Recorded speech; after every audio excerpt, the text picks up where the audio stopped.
연출을 맡은 김재훈이라고 합니다. 제가 이 작품을 만들면서 관객들에게 보여드리고 싶고 느꼈으면 했던 거는 요즘 시끄럽기도 많이 시끄럽고 힘든 요즘인데 저희 공연장 오셔서 잠시라도 쉬었다 갈 수 있는 그런 느낌이었으면 좋겠다라는 마음으로 만들었습니다. 네. 예. 우리 또 배성 배우님도 많이 넘겨볼까요? 여러분 좀 얼굴이 익으시죠? 예. 굉장히 많은 영화, 드라마에 출연을 하는 배우세요.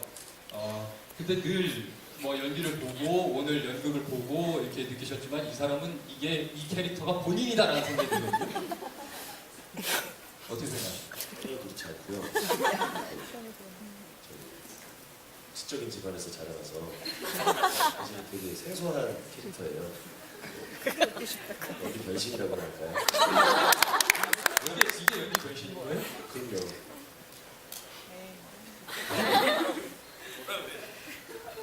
이건 배우분들이 저한테 꼭 질문하라고 이제 던져주시는데 더블 캐스트는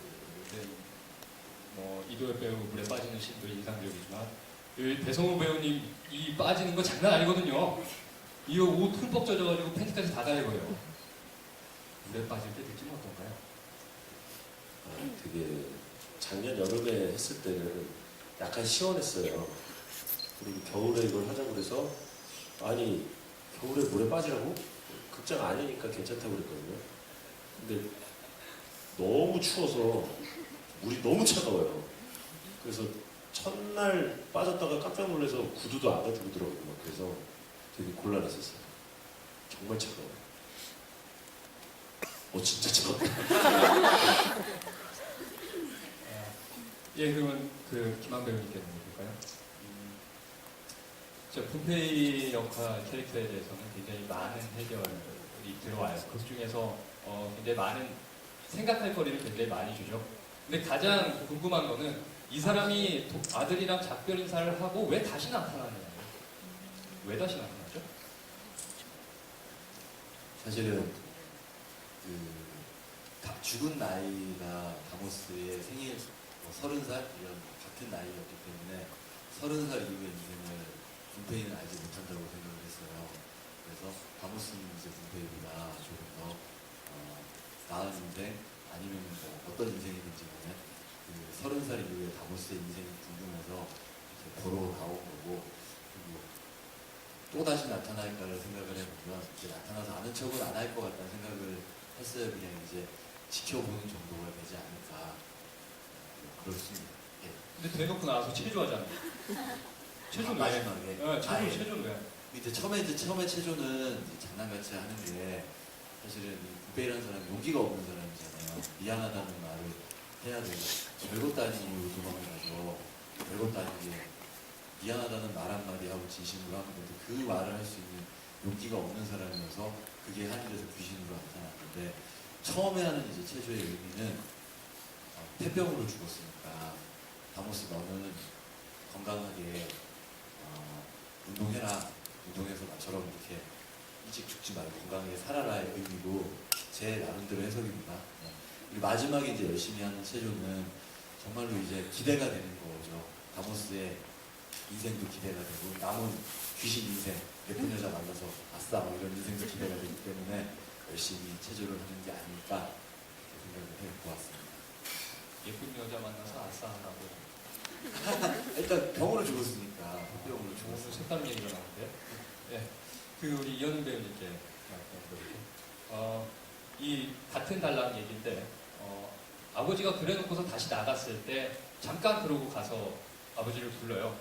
그때 다모스는 무슨 이야기를 하고 싶었을까요?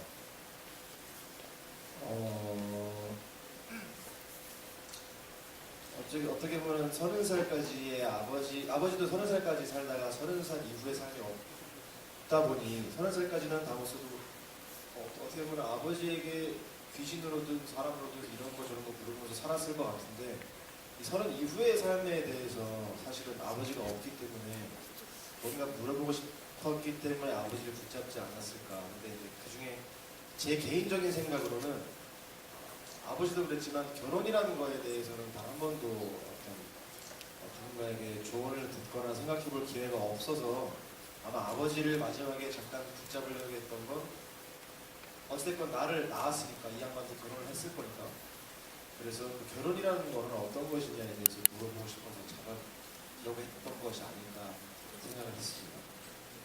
예, 여러분께서 좀 결혼하고 싶은 배우 같다. 결혼하고 싶어. 또 하나가 이 다모스는 대학 졸업하고 계속 여기 살아요. 예, 직장 안 가지고 편의점에서 아르바이트하면서 일본은 가능하다는데 그렇다 치고 대학에서 뭘 전공했길래 여기서 그냥 불러 살까? 대학에서 전공은 사실 작년에 공연했을 때랑 올해 공연했을 때랑 좀 의견이 분분한데 사실 처음에는 이게 가을 반딧불이니까 곤충 쪽에 관련이 되지 않을까 생물학일까 생각을 해봤는데 올해 넘어오면서는 사채과나 간호학이나 이쪽으로 넘어온 것 같아요. 네. 그래서 일단 올해 공연으로는 제 생각에는 약간 곤충학과라는 게 없잖아요. 없잖아요. 네. 비생물학?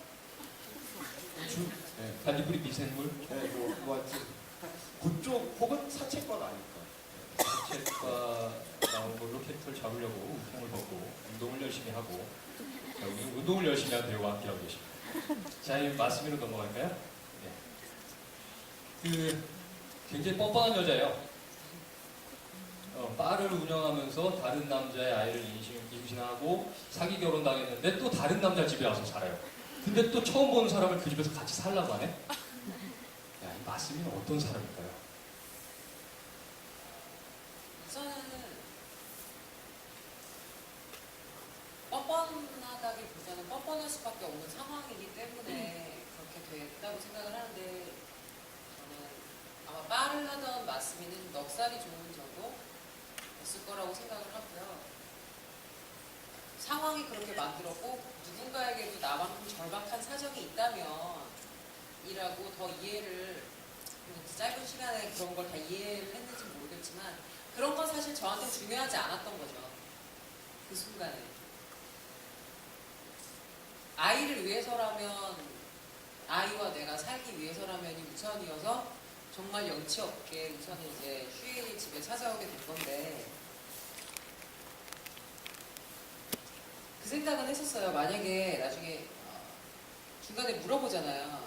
혹시 나를 사랑해? 라고 슈장한테 물어보는데 만약에 슈장이 혹시라도 나한테 호감이 있어서 내가 다른 남자의 아이를 임신한 걸 알고도 이 집에 오게 한 거라면 마스미는 아이를 낳기 전에 아무도 모르게 다시 떠나지 않았을까라는 생각이 들었어요.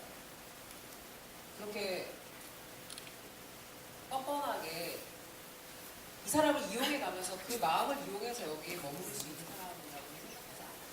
다만 상황적인 것 때문에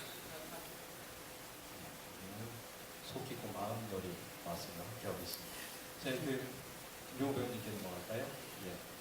그 작품이 이야기하고자 하는 바는 가족입니다. 예. 근데 그 가족에 대한 구체적인 그림을 개개인마다 다 다르게 그릴 거예요.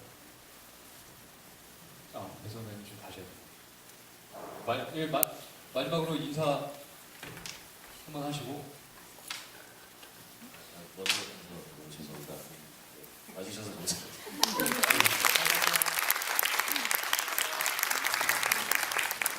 우리는 다음 주에 오면 배성호 배우님을 다시 만날 수 있습니다. 예, 배성호 배우님 팬분들이시죠.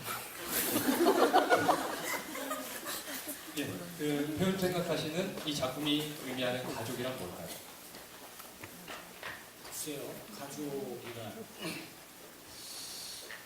뭐 여러분들이 이제 공연을 보시고 가족이라는 게 뭘까라는 어떤 그냥 질문을 그냥 가지셨으면 어떨까 그냥 저는 그 생각이고요. 글쎄요, 가족은 매번 만나는 사람이 가족인가 뭐 이런 생각도 좀 듭니다. 이번에 작업을 하면서 이제 처음 만나서 모르는 사람들끼리 만나서 이제 연습하면서 친해지고 뭐 싸움도 있고 뭐 이런 저러면서 이 작품이 완성되어 가듯이 만남도 이렇게 서서히 좀 깊어지고 그 미움도 나오고 그러면서 감싸주기도 하고 또 그 상처도 주고 뭐 이러면서 그냥 그러면서 또 가는 것 같아요. 완벽한 가족은 세상 어디에도 뭐 존재하지 않고 그냥 지금 이 순간에 만나는 사람들이 가족이려니 이렇게 생각하는 것 같습니다. 지하철에서 만나는 수많은 사람들이 스트레스로 많이 받게 하잖아요. 발도 밟고 뭐 밀고 다 적이라고 생각하면 너무 힘들지만 저들도 다 또 누구의 가족이라고 생각하면 또 이렇게 마음이 또 이렇게 좀 이렇게 될 수 있지 않을까. 그렇게 노력하면서 사는 게 가족인 것 같다. 뭐 이런 생각을 했습니다. 이번 주에 우문형 답들이 많이 나와요. 마이크를 이제는 여러분들께 돌려보겠습니다. 지금 저희 제작팀에서 여기 극중에 나왔던 찰떡이랑 배우분들 전원이 사인된 프로그램북을 마련을 했는데요. 혹시 여러분들께서 배우